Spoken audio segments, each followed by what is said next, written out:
Κλείστε τα μάτια σας και φανταστείτε τον βρυχυθμό 50.000 ανθρώπων που ζητούν αίμα, τη μυρωδιά του σιδήρου, του υδρότα και της καυτής άμμου, τη λάμψη μιας χάλκινης λεπίδας να χαϊδεύει τον λαιμό σας. Για πολλούς, η εικόνα του μονομάχου είναι αυτή ενός σκλάβου αθλητή στο Κολοσσέο της Ρώμης, αλλά η πραγματικότητα είναι πολύ πιο σκοτεινή, βαθιά και πνευματική από ό,τι μας έχει πει το Hollywood. Η πρώτη σύγκρουση σπαθιών δεν συνέβη σε μια μεγάλη αρένα μπροστά σε έναν αυτοκράτορα, αλλά στη σιωπή ενός νεκροταφείου κάτω από το φως των πυρσών. Καλώς ήρθατε στην πραγματική ιστορία των μονομάχων, των ανδρών που μετέτρεψαν τον θάνατο στο πιο κερδοφόρο θέαμα της ιστορίας. Πατήστε like, εγγραφείτε και κοινοποιήστε. Ας ξεκινήσουμε. Για να κατανοήσουμε αυτούς τους πολεμιστές, πρέπει να ανατρέξουμε στον 3ο αιώνα π.Χ. Εκείνη την εποχή, η Ρώμη ήταν μια νεαρή δημοκρατία που εξακολουθούσε να απορροφά τις παραδόσεις των γειτόνων της, των Ετρούσκων και των Καμπανών. Οι πρώτες μάχες δεν ονομάζονταν παιχνίδια, ονομάζονταν μουνέρα, που σημαίνει υποχρέωση ή προσφορά. Ήταν ιδιωτικά, ταφικά, τελετουργικά. Οι αρχαίοι Ρωμαίοι πίστευαν ότι το ανθρώπινο αίμα που χυνόταν πάνω στον τάφο ενός επιφανούς άνδρα κατέβναζε τα πνεύματα των νεκρών και τους έδινε δύναμη στη μετά θάνατον ζωή. Δεν ήταν άθλημα, ήταν μια τελετουργική ανθρώπινη θυσία όπου δύο σκλάβοι πολεμούσαν μέχρι θανάτου για να τιμήσουν τον εκλειπώντα. Η πρώτη καταγεγραμμένη μάχη στη Ρώμη έλαβε χώρα το έτος 264 π.Χ. κατά την κηδεία ενός ευγενή ονόματι Ιούνιος Βρούτος Πέρα. Οι γη του οργάνωσαν μια μάχη 3 ζευγαριών σκλάβων στο Φόρουμ Μποάριουμ, την αγορά βοδιών της πόλης. Ήταν κάτι μικρό, σχεδόν οικείο, αλλά ο ρωμαϊκός λαός γοητεύτηκε. Υπήρχε κάτι στην ανδρεία αυτών των ανδρών που αντιμετώπιζαν τη μοίρα τους, που συντονιζόταν με τη ρωμαϊκή νοοτροπία της πειθαρχίας και της στρατιωτικής αξίας. Αυτό που ξεκίνησε ως θρησκευτικό καθήκον άρχισε να μετατρέπεται, δεκαετία με τη δεκαετία, σε ένα εργαλείο πολιτικής προπαγάνδας. Καθώς η Ρώμη επεκτηνόταν στη Μεσόγειο και εχμαλώτιζε χιλιάδες εχμαλώτους πολέμου από την Καρχιδόνα, την Ελλάδα και τις Γαλατικές φυλές, η προσφορά ισχυρών και απελπισμένων ανδρών αυξήθηκε. Οι Ρωμαίοι πολιτικοί συνειδητοποίησαν ότι η διοργάνωση ενός μούνους όχι μόνο τιμούσε τους προγόνους τους, αλλά τους εξασφάλιζε και τις ψήφους της πληβείου. Μέχρι τον 1ο αιώνα π.Χ. τα παιχνίδια είχαν χάσει σχεδόν όλο τον ιερό τους χαρακτήρα για να γίνουν το ψωμί και θεάματα που θα καθόριζαν την αυτοκρατορία. Ο φόβος του εχμαλώτου πολέμου, ο οποίος αναγκαζόταν να αγωνιστεί για τη ζωή του σε μια ξένη χώρα, έγινε η αγαπημένη ψυχαγωγία της πρωτεύουσας. Αλλά ποιοι ήταν πραγματικά αυτοί οι άνδρες? Στην αρχή ήταν αποκλειστικά εχμάλωτοι πολέμου, εγκληματίες καταδικασμένοι σε θάνατο ή επαναστάτες σκλάβοι. Θεωρούνταν άτιμοι, infames, άτομα χωρίς νομικά δικαιώματα που ήταν κατώτερα ακόμη και από τους οικιακούς σκλάβους. Ωστόσο, εδώ εμφανίζεται ένα από τα πιο περίεργα παράδοξα της ρωμαϊκής κοινωνίας. Ο μονομάχος ήταν κοινωνικά περιφρονημένος, αλλά λατρευόταν ως rock star. Ήταν άνδρες που ζούσαν στα όρια μεταξύ ζωής και θανάτου, και αυτή η άβρα κινδύνου τους καθιστούσε ακαταμάχητους. Με τον καιρό, η ζήτηση για καλύτερους μαχητές οδήγησε στην επαγγελματοποίηση του τομέα. Εμφανίστηκαν οι λανίστας, επιχειρηματίες που αγόραζαν σκλάβους με σωματικό δυναμικό για να τους εκπαιδεύσουν σε εξειδικευμένες σχολές. Αυτοί οι άνδρες θεωρούνταν ανθρώπινοι κρεοπόλες, αλλά ήταν απίστευτα πλούσιοι. Η επιχείρηση ήταν επικίνδυνη. Ένας καλά εκπαιδευμένος μονομάχος ήταν μια εξαιρετικά ακριβή επένδυση. Αν πέθαινε στην πρώτη του μάχη, ο λανίστας έχανε μια περιουσία. Γι' αυτό, σε αντίθεση με τη λαϊκή πεποίθηση, οι μάχες δεν κατέληγαν πάντα σε θάνατο. Οι μονομάχοι ήταν χρηματοοικονομικά περιουσιακά στοιχεία που έπρεπε να προστατεύονται μέχρι το θέαμα να αξίζει πραγματικά τον κόπο. Η δομή των παιχνιδιών έγινε τόσο περίπλοκη που το ίδιο το ρωμαϊκό κράτος χρειάστηκε να παρέμβει για να περιορίσει τα έξοδα και τον αριθμό των ζευγαριών, φοβούμενο ότι ορισμένοι πολιτικοί θα χρησιμοποιούσαν τους στρατούς των μονομάχων τους για να κάνουν πραξικοπήματα. Ο Ιούλιος Καίσαρας, για παράδειγμα, έδειξε 320 ζευγάρια μονομάχων με ασημένιες πανοπλίες προς τιμήν του αποθανόντος πατέρα του. Η κλίμακα ήταν τόσο μαζική που το Ρωμαϊκό Φόρουμ δεν ήταν πλέον αρκετό. Χρειαζόταν μια σκηνή αντάξια της φιλοδοξίας των Κεσάρων. Σε αυτούς τους πρώτους αιώνες, ο μονομάχος έμαθε ότι η ζωή του δεν του ανήκε πλέον. Μπαίνοντας σε μια σχολή, ορκιζόταν ένα τρομερό συμβόλαιο: να υπομείνει να καεί, να δεθεί, να χτυπηθεί και να σκοτωθεί από το σίδερο. Αυτός ο όρκος, το Sacramentum Gladiatorium, μετέτρεπε έναν κοινό άνθρωπο σε ιδιοκτησία της αρένας. Ο μονομάχος αποδεχόταν τη μοίρα του με μια αξιοπρέπεια που οι Ρωμαίοι ονόμαζαν virtus, αρετή.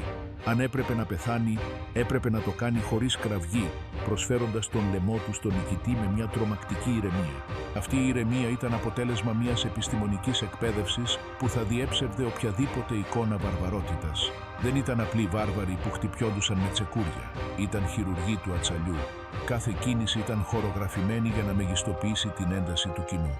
Η ιερή καταγωγή είχε εξαφανιστεί, αλλά η μυστικιστική ατμόσφαιρα παρέμενε. Η σκηνή ήταν έτοιμη για την κατασκευή του Κολοσσέου και την εμφάνιση των σχολών ελίτ, όπου ο θάνατος θα γινόταν έργο τέχνης και οι σκλάβοι απαγορευμένοι ήρωες. Αν νομίζετε ότι η ζωή ενός μονομάχου ήταν συνεχής βασανισμός σε ένα σκοτεινό μπουντρούμι, η ιστορική πραγματικότητα θα σας εκπλήξει. Μόλις ένας άνδρας περνούσε τις πύλες του Λούντους ή σχολής μονομάχων, έπαβε να αντιμετωπίζεται ως απλός σκλάβος για να γίνει επένδυση υψηλής αξίας. Το Λούντους ήταν ένα μείγμα φυλακής υψίστης ασφαλείας, στρατιωτικού στρατοπέδου και κέντρου υψηλής αθλητικής απόδοσης. Εδώ, κάτω από την άγρυπνη ματιά του Λανίστα, οι άνδρες διαμορφώνονταν σωματικά και ψυχικά για να επιβιώσουν από το πιο απαιτητικό θέαμα του αρχαίου κόσμου. Το κτίριο ήταν συνήθως μια ορθογώνια κατασκευή με κελιά που έβλεπαν σε μια κεντρική αυλή εκπαίδευσης. Η πιο διάσημη σχολή από όλες ήταν το Ludus Magnus, που βρισκόταν ακριβώς δίπλα στο Κολοσσέο της Ρώμης και συνδεόταν με αυτό με μια υπόγεια σύραγγα. Το να μπεις εκεί σήμαινε να αποδεχτείς ένα καθεστώς απόλυτης πειθαρχίας. Οι μονομάχοι χωρίζονταν σε ομάδες ανάλογα με την εμπειρία και το επίπεδο ικανότητάς τους. Οι νεοσύλλεκτοι, που ονομάζονταν Τύρο, έπρεπε να αποδείξουν την αξία τους πριν μπορέσουν να χρησιμοποιήσουν μεταλλικά όπλα. Πρώτα, εκπαιδεύονταν ενάντια σε έναν ξύλινο στήλο που ονομαζόταν πάλους, επαναλαμβάνοντας χτυπήματα και αποκρούσεις χιλιάδες φορές κάτω από τον καυτό ήλιο, χρησιμοποιώντας ξύλινα σπαθιά που ζύγιζαν διπλάσια από ένα πραγματικό για να ενισχύσουν τους μύστους. Ένας από τους μεγαλύτερους μύθους που η επιστήμη έχει πρόσφατα διαψεύσει είναι η διατροφή αυτών των πολεμιστών. Χάρη στην ανάλυση οστών που βρέθηκαν σε νεκροταφεία μονομάχων σε πόλεις όπως η Έφεσος, γνωρίζουμε ότι δεν ήταν οι μειώδεις και καλογραμμένοι άνδρες που βλέπουμε στον κινηματογράφο. Η διατροφή τους ήταν σχεδόν αποκλειστικά χορτοφαγική, βασισμένη σε κριθάρι και όσπρια, γεγονός που τους χάρισε το παρατσούκλι χορντεάρι ή κριθαροφάγι. Γιατί αυτή η διατροφή? Επειδή οι υδατάνθρακες δημιουργούσαν ένα παχύ στρώμα υποδωρίου λίπους. Αυτό το λίπος δεν ήταν σημάδι παραμέλησης, αλλά στρατηγική προστασία. Επέτρεπε στις επιφανειακές πληγές στην αρένα να αιμορραγούν θεαματικά, χωρίς να βλάπτουν ζωτικά όργανα ή βαθιούς μυς, παρατείνοντας το θέαμα, χωρίς να πεθάνει αμέσως ο μονομάχος. Εκτός από τη διατροφή, η ιατρική φροντίδα που λάμβαναν ήταν η καλύτερη της εποχής. Οι Λανίστες προσλάμβαναν τους καλύτερους γιατρούς, συμπεριλαμβανομένου του διάσημου Γαλινού, ο οποίος ήταν γιατρός μονομάχων στην Πέργαμο πριν φτάσει στην αυτοκρατορική αυλή. Αυτοί οι γιατροί ήταν ειδικοί στην τραυματολογία και τα ράματα. Οι μονομάχοι είχαν πρόσβαση σε μασέρ, προσωπικούς προπονητές και ζεστά λουτρά. Ένας υγιής και καλά τρεφόμενος μονομάχος ήταν ένας μονομάχος που έδινε καλύτερα κέρδη. Ωστόσο, αυτή η φροντίδα είχε ένα ψυχολογικό τίμημα. Ο μονομάχος γνώριζε ότι όλη αυτή η προσοχή ήταν μόνο για να διασφαλιστεί ότι ο θάνατός του, όταν ερχόταν, θα ήταν μπροστά στο κοινό και όχι σε ένα κελί από μια κακώς θεραπευμένη λίμωξη. Η ζωή στο Λούντους δημιούργησε επίσης περίεργους δεσμούς. Παρόλο που γνώριζαν ότι κάποια μέρα μπορεί να χρειαστεί να σκοτώσουν ο ένας τον άλλον, οι μονομάχοι σχημάτιζαν κολέγια ή συνδικάτα. Αυτές οι ομάδες ήταν υπεύθυνες για να διασφαλίσουν ότι αν ένας σύντροφος πέθαινε στην αρένα, θα λάμβανε μια αξιοπρεπή ταφή και η οικογένειά του θα λάμβανε οικονομική αποζημίωση. Υπήρχε μια αίσθηση επαγγελματικής αδελφοσύνης, μια τιμή μεταξύ καταδικασμένων. Συχνά, οι μονομάχοι αναφέρονταν στους συντρόφους τους ως αδέλφια στα όπλα, μοιράζοντας μια υποκουλτούρα με τη δική τους αργό και εσωτερικές ιεραρχίες. Αλλά δεν ήταν όλοι στο Λούντους σκλάβοι ή εχμάλωτοι. Με τον καιρό, Εμφανίστηκε η φιγούρα του Αουκτοράτους, ελεύθεροι Ρωμαίοι πολίτες που παρετούνταν από τα δικαιώματά τους για να γίνουν μονομάχοι, γιατί κάποιος θα επέλεγε εθελοντικά τη ζωή ενός καταδικασμένου, λόγω της φήμης και των χρημάτων. Το έπαθλο για μια νίκη στην αρένα θα μπορούσε να είναι ισοδύναμο με τον ετήσιο μισθό ενός Ρωμαίου στρατιώτη. Για έναν άνδρα που είχε χρεωθεί ή έναν τυχοδιώκτη που δεν είχε τίποτα να χάσει, η αρένα ήταν ο μόνος γρήγορος τρόπος κοινωνικής ανόδου. Αυτοί οι εθελοντές ήταν συχνά οι πιο επικίνδυνοι, καθώς πολεμούσαν από επιλογή και όχι από υποχρέωση. Μέσα στη σχολή η εξειδίκευση ήταν το κλειδί. Δεν εκπαιδεύονταν όλοι με τον ίδιο τρόπο. Ο λανίστας και οι ντοκτόρες, βετεράνοι εκπαιδευτές που συνήθως ήταν συνταξιούχοι μονομάχοι, παρατηρούσαν τη σωματική διάπλαση κάθε άνδρα. Αν ήσουν κοντός και εύρωστος, σε εκπαίδευαν ως βαρύ μουρμήλο. Αν ήσουν ευκίνητος και ψηλός, θα μπορούσες να γίνεις ρετιάριος. Αυτή η τεχνική διαίρεση ήταν θεμελιώδης για τη δημιουργία ισορροπημένων μαχών. Δεν στόχευαν στο να κερδίσει κάποιος γρήγορα, αλλά στο να είναι η μάχη ένας παρατεταμένος χορός θανάτου που θα κρατούσε την κερκίδα να ουρλιάζει από ενθουσιασμό. Το Λούντους ήταν ουσιαστικά ένα εργοστάσιο απαγορευμένων ηρώων. Φεύγοντας από εκεί για την πρώτη του μάχη, ο μονομάχος δεν ήταν πλέον το άτομο που μπήκε. Είχε απογυμνωθεί από την προηγούμενη ταυτότητά του και είχε μετονομαστεί με ένα επιβλητικό καλλιτεχνικό όνομα όπως Ερμής, Σπίκουλος ή Βίκτορ. Ήταν έτοιμος να μπει στην αρένα, λουσμένος με λάδι, με την πανοπλία του να λάμπει και την καρδιά του να χτυπά στο ρυθμό των αυτοκρατορικών τυμπάνων. Αλλά πριν αντιμετωπίσει το κοινό, έπρεπε να γνωρίζει τα εργαλεία της δουλειάς του, τα όπλα και τις πανοπλίες που σχεδιάστηκαν για να μετατρέψουν τον πόνο σε τέχνη. Στον κόσμο των μονομάχων, η ποικιλία δεν ήταν ζήτημα αισθητικής, αλλά μηχανικής ψυχαγωγίας. Οι Ρωμαίοι ήταν μάστορες στη δημιουργία ισορροπημένων μαχών, όπου η ομή δύναμη αντιμετώπιζε την ευκινησία και η βαριά άμυνα την ταχύτητα. Κάθε τύπος μονομάχου, γνωστός ως αρματούρα, είχε ένα σύνολο όπλων και προστασιών σχεδιασμένο ειδικά για να εκμεταλλεύεται τις αδυναμίες του αντιπάλου. Δεν ήταν μία μάχη δρόμου. Ήταν ένα αιματηρό σκάκι, όπου κάθε κομμάτι είχε περιορισμένες κινήσεις και μοναδικές δυνάμεις. Ο πιο εμβληματικός μονομάχος και αντιπροσωπευτικός της ρωμαϊκής ισχύως ήταν ο Μουρμήλο. Αυτός ο πολεμιστής ήταν το τάγκ της αρένας. Ήταν εξοπλισμένος με ένα βαρύ χάλκινο κράνος στολισμένο με λοφείο σε σχήμα ψαριού, μια μεγάλη ορθογώνια ασπίδα που ονομαζόταν σκάτουμ, παρόμοια με αυτή των λεγεώνων, και ένα κοντό σπαθί γνωστό ως γκλάντι. Το δεξί του χέρι προστατευόταν από μια μάνικα, μια πανοπλία από δέρμα ή μεταλλικά λέπια, αλλά ο κορμός του παρέμενε γυμνός. Ο Μουρμήλος βασιζόταν στη δύναμή του και στην προστασία της ασπίδας του, περιμένοντας τη σωστή στιγμή για να εξαπολύσει ένα θανάσιμο χτύπημα, ενώ στεκόταν ακίνητος σαν βράχος. Απέναντι στον βαρύ Μουρμήλο συνήθως εμφανιζόταν ο Θράεξ. Αυτός ήταν ο αγαπημένος εκείνων που λάτρευαν την τεχνική και την ταχύτητα. Ο Θράκας έφερε μια μικρή τετράγωνη ασπίδα που ονομαζόταν Πάρμουλα και το πιο τρομερό του όπλο ήταν η Σίκα, ένα κάμπυλο σπαθί σχεδιασμένο για να παρακάμπτει την ασπίδα του αντιπάλου και να τον μαχαιρώνει στην πλάτη ή στα πλευρά. Φορούσε ψηλές περικνημίδες που προστάτευαν και τα δύο πόδια μέχρι τους μυρούς. Η μάχη μεταξύ ενός Μουρμήλου και ενός Θράκα ήταν η κλασική μονομαχία μεταξύ της ακλόνητης άμυνας και της ελικοειδούς επίθεσης, μια μάχη που μπορούσε να διαρκέσει πολύ λόγω της επιδεξιότητας και των δύο μονομάχων. Ωστόσο, η πιο διάσημη και φορτισμένη με συμβολισμό αντιπαράθεση ήταν αυτή του Ρετιάριους εναντίον του Σεκούτορ. Αυτή ήταν η απόλυτη μάχη μεταξύ του διχτυού και του σπαθιού. Ο Ρετιάριος ήταν ο μόνος μονομάχος που πολεμούσε σχεδόν χωρίς πανοπλία, φορώντας μόνο έναν προστατευτικό ώμο που ονομαζόταν γκάλερους και ένα περίζωμα. Τα όπλα του ήταν ένα δίχτυ με βάρη, μια τρίαινα και ένα στιλέτο. Ο Ρετιάριος αντιπροσώπευε τον ψαρά, την ευκινησία και την ελευθερία. Η στρατηγική του συνίστατο στο να κρατά την απόσταση, να προσπαθεί να μπερδέψει τον αντίπαλό του με το δίχτυ και μετά να τον τρυπάει με την τρίαινα. Ο φυσικός του εχθρός, ο Σεκούτορ, ήταν σχεδιασμένος κυριολεκτικά για να είναι ο εφιάλτης του. Ο Σεκούτορ, του οποίου το όνομα σημαίνει «αυτός που καταδιώκει», φορούσε ένα λίο, στρογγυλό κράνος χωρίς λοφεία για να αποτρέψει το δίχτυ του Ρετιάριου να κολλήσει σε αυτό.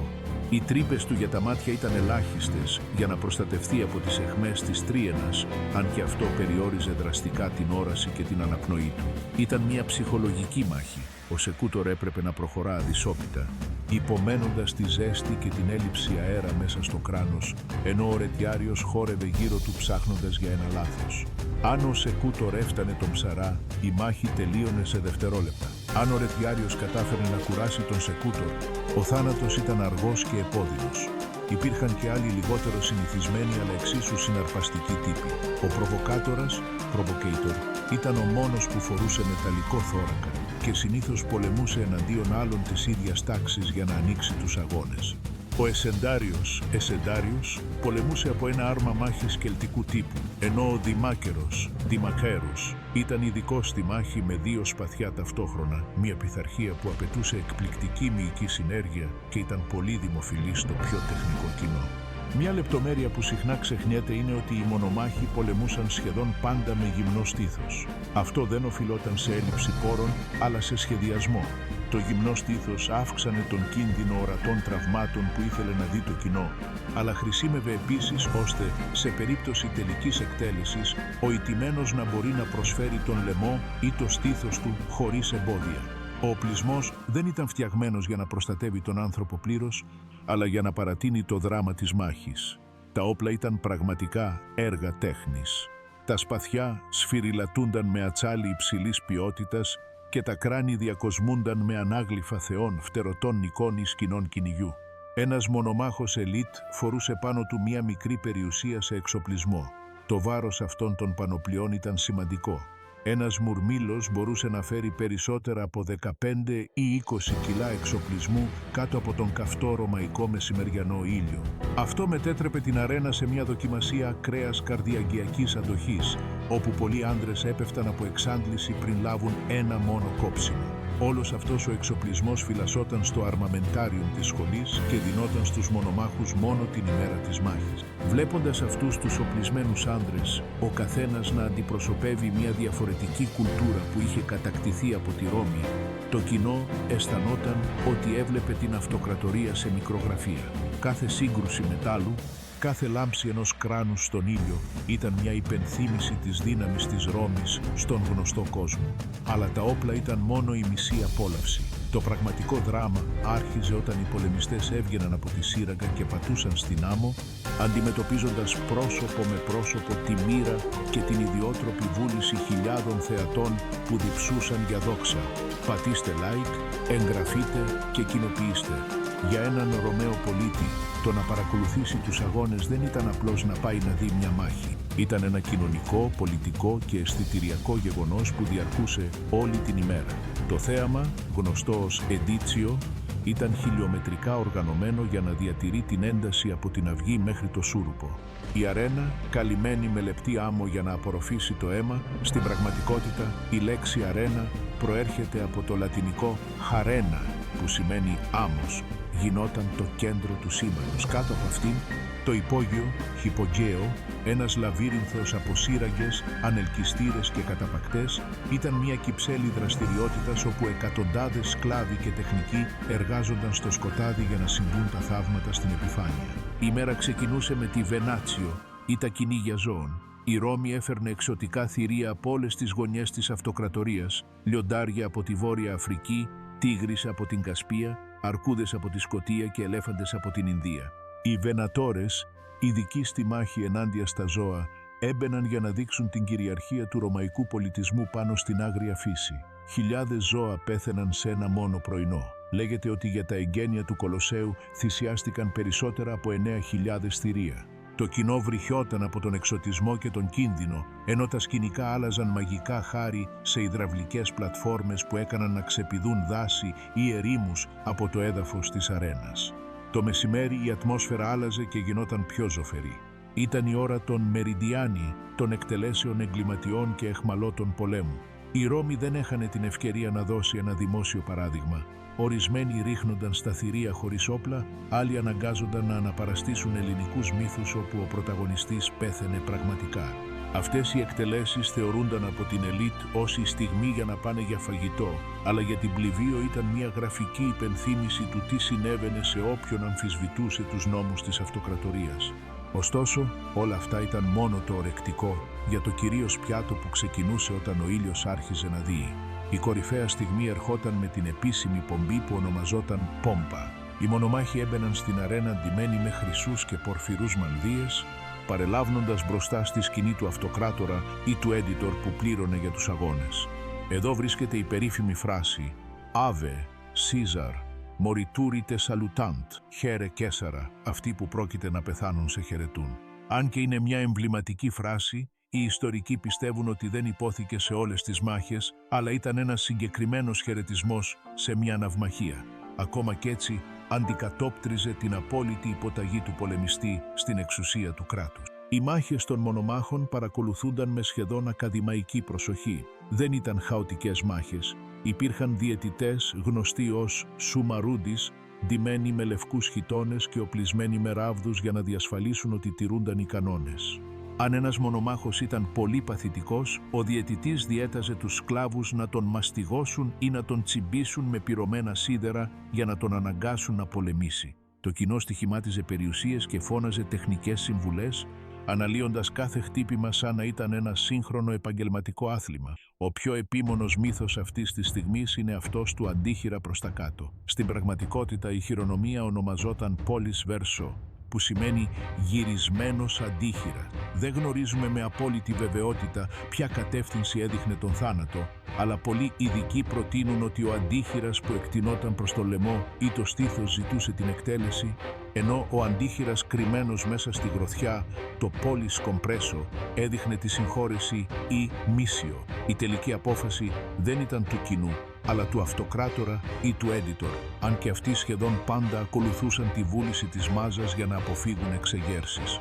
Όταν ένας μονομάχος έπεφτε και η ετυμηγορία ήταν ο θάνατος, το τελικό τελετουργικό ήταν συγκλονιστικό. Ο ηττημένος δεν έπρεπε να οικετεύσει ή να τρέμει, έπρεπε να γονατίσει και να προσφέρει τον λαιμό του, πιάνοντας τον μυρό του νικητή για να σταθεροποιηθεί. Ο νικητής βύθιζε το σπαθί στην κλίδα, ψάχνοντας την καρδιά. Μόλις πέθαινε, έμπαινε ένας υπηρέτης μεταμφιεσμένος σε χάροντα, τον βαρκάρι του κάτω κόσμου, ο οποίος χτυπούσε το σώμα με ένα σφυρί για να βεβαιωθεί ότι δεν προσποιούνταν, ενώ ένας άλλος μεταμφιεσμένος σε ερμή άγγιζε το πτώμα με ένα πυρωμένο σίδερο. Τα σώματα βγαίνονταν από την πόρτα Λιμπιτινένσης, την πύλη της Λιβιτίνας, θεάς των κηδιών.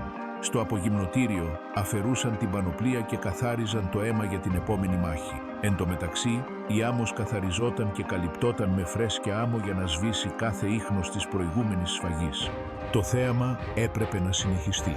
Στο τέλος της ημέρας, οι νικητές έβγαιναν από την πόρτα Τριουμφάλης, κουβαλώντας φοίνικες νίκης και ασημένια κύπελα γεμάτα χρυσά νομίσματα, μεταμορφωμένοι στους πιο διάσημους και ποθητούς άνδρες της πόλης, ενώ το άρωμα του λιβανιού και του αίματος αιωρούνταν πάνω από μια Ρώμη που επέστρεφε στο σπίτι ικανοποιημένη. Για τον Ρωμαίο πολίτη, ο μονομάχος αντιπροσώπευε την πιο απόλυτη αντίφαση της κοινωνίας του. Νομικά, αυτοί οι άνδρες ήταν άτιμοι, infames, πολίτες της χαμηλότερης κλίμακας, χωρίς δικαιώματα και θεωρούνταν ιδιοκτησία, αλλά κοινωνικά ήταν τα μεγαλύτερα είδωλα των μαζών της αυτοκρατορίας. Οι καλύτεροι μονομάχοι ήταν το αντίστοιχο των σημερινών ποδοσφαιριστών ή κινηματογραφικών αστέρων. Τα ονόματά τους εμφανίζονταν στα γκράφιτι των τοίχων της Πομπίας και της Ρώμης, όπου περιγράφονταν ως «ο στεναγμός των κοριτσιών» ή «ο αφέντης της νύχτας». Αυτή η φήμη δεν ήταν μόνο αθλητικός θαυμασμός. Ήταν μια αιμονή που ξεπερνούσε όλα τα κοινωνικά εμπόδια. Λέγεται ότι οι γυναίκες της ρωμαϊκής αριστοκρατίας, ακόμη και οι σύζυγοι των συγκλητικών, πλήρωναν περιουσίες για να περάσουν μια νύχτα με έναν διάσημο μονομάχο. Αλλά η γοητεία έφτανε σε άκρα που σήμερα θα μας φαίνονταν ανησυχητικά.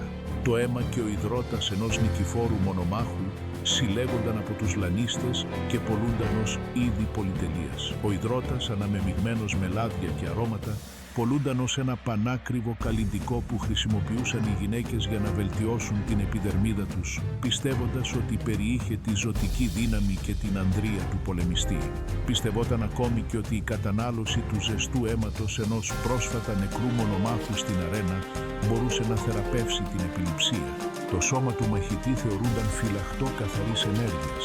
Ωστόσο, πίσω από αυτή τη φήμη, ο μονομάχος επιθυμούσε μόνο ένα πράγμα, τη Ρούντις.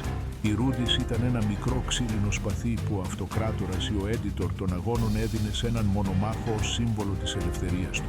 Το να λάβεις τη Ρούντις σήμαινε ότι δεν χρειαζόταν πλέον να πολεμάς για τη ζωή σου. Μπορούσες να αποσυρθείς συχνά ως πλούσιος άνδρας και να γίνεις προπονητής ή ακόμα και επιχειρηματίας. Πολλοί διάσημοι μονομάχοι, παρόλο που κέρδισαν την ελευθερία τους, αποφάσισαν να συνεχίσουν να πολεμούν επειδή δεν γνώριζαν άλλη ζωή ή επειδή η αδρεναλίνη της αρένας ήταν ένα ναρκωτικό από το οποίο δεν μπορούσαν να ξεφύγουν, αλλά δεν αποδέχθηκαν όλη τη μοίρα τους με υποταγή. Η ιστορία των μονομάχων έχει ένα όνομα που έκανε να τρέμουν τα θεμέλια της ίδιας της Ρωμαϊκής Δημοκρατίας, ο Σπάρτακος. Το έτος 73 π.Χ., αυτός ο μονομάχος θρακικής καταγωγής, κουρασμένος από τις καταχρήσεις στη σχολή του Λέντουλου Βατιάτου στην Καπίη, ηγήθηκε μιας μαζικής απόδρασης. Αυτό που ξεκίνησε ως εξέγερση 70 ανδρών οπλισμένων με μαγειρικά σκεύη, μετατράπηκε σε έναν στρατό άνω των 120.000 ατόμων συμπεριλαμβανομένων σκλάβων και δυσαρεστημένων αγροτών. Ο Σπάρτακος δεν ήταν απλώς ένας βάρβαρος, ήταν ένας λαμπρός στρατηγός. Νίκησε αρκετές ρωμαϊκές λεγεώνες χρησιμοποιώντας τακτικές ανταρτοπόλεμου και τη στρατιωτική γνώση που πολλοί από τους συντρόφους του μονομάχους είχαν αποκτήσει πριν εχμαλωτιστούν.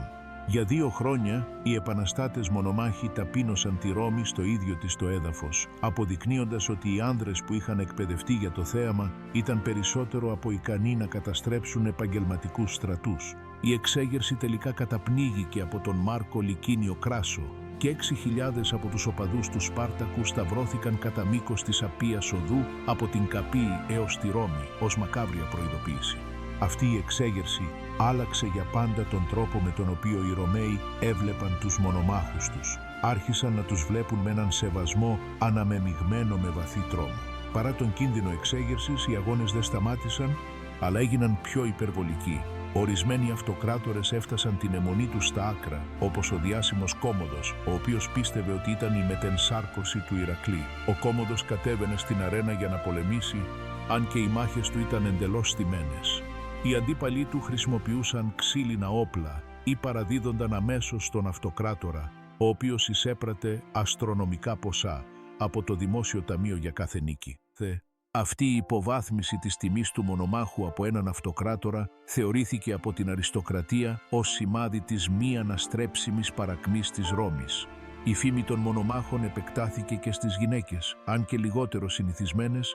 Υπήρχαν γυναίκες μονομάχοι, γνωστές ως Λούντια. Οι αρχαιολογικές αποδείξεις όπως ένα χάλκινο αγαλματίδιο στο Αμβούργο και ανάγλυφα στην Αλικαρνασσό επιβεβαιώνουν ότι και οι γυναίκες πολεμούσαν στην αρένα, συχνά εναντίον άλλων γυναικών ή σε νυχτερινά θεάματα κάτω από το φως των πυρσών για να αυξήσουν τον εξωτισμό.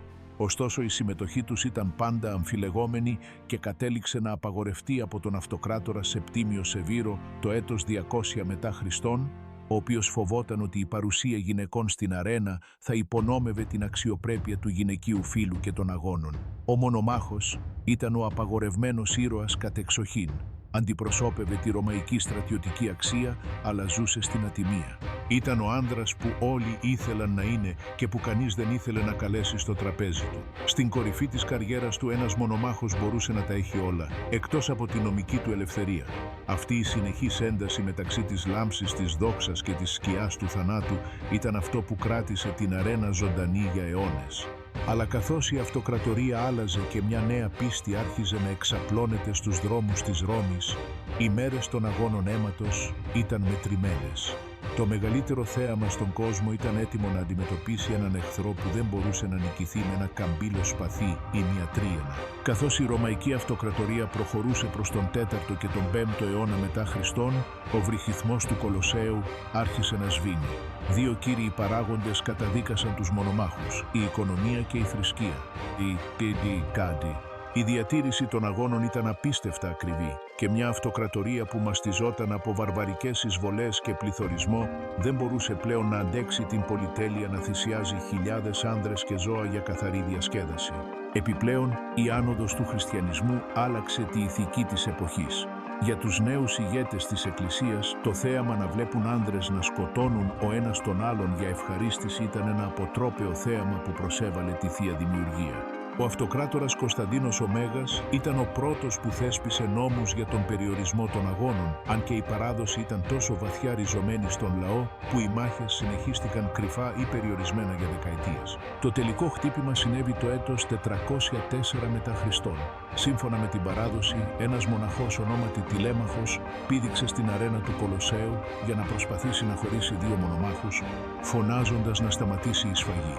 Το πλήθος, εξοργισμένο από τη διακοπή, τον λιθοβόλησε μέχρι θανάτου. Αυτή η θυσία συγκίνησε τον αυτοκράτορα Ονόριο, ο οποίος απαγόρευσε οριστικά τις μονομαχίες στην πόλη της Ρώμης. Με το κλείσιμο των σχολών και την απαγόρευση των αγώνων, οι μονομάχοι εξαφανίστηκαν από την ιστορία, αλλά η εικόνα τους χαράχτηκε στη μνήμη της ανθρωπότητας. Το Κολοσσέο παρέμεινε ως ένας πέτρινος σκελετός, μια υπενθύμηση μιας εποχής όπου η ζωή άξιζε λιγότερο από ένα χειροκρότημα. Ωστόσο, η έννοια του ήρωα που παλεύει ενάντια σε όλες τις πιθανότητες για να κερδίσει την ελευθερία του παραμένει ζωντανή. Από τα γήπεδα του ποδοσφαίρου μέχρι τις αρένες μεικτών πολεμικών τεχνών, η γοητεία μας για την ατομική μάχη και τη σωματική θυσία είναι μια άμεση ηχό αυτού που συνέβαινε στις ρωμαϊκές αρένες. Σήμερα, η μονομάχη είναι κάτι περισσότερο από απλή νεκρή σκλάβη. Είναι σύμβολα της ανθρώπινης αντίστασης. Μας δίδαξαν ότι ακόμη και στις πιο φρικτές συνθήκες, ένας άνθρωπος μπορεί να βρει αξιοπρέπεια και τιμή. Η ιστορία της αρένας είναι η ιστορία της δικής μας φύσης. Ένα μείγμα σκληρότητας και ηρωισμού, αίματος και δόξας. Οι απαγορευμένοι ήρωες της Ρώμης έχουν αφήσει την αρένα, αλλά ο θρύλος τους συνεχίζει να αντυχεί κάθε φορά που ένας αθλητής αντιμετωπίζει τη μοίρα του κάτω από τη λάμψη των φώτων, υπενθυμίζοντάς μας ότι τελικά όλοι δίνουμε τη δική μας μάχη μπροστά στα μάτια του κόσμου. Πατήστε like, εγγραφείτε και κοινοποιήστε. Μέχρι την επόμενη φορά.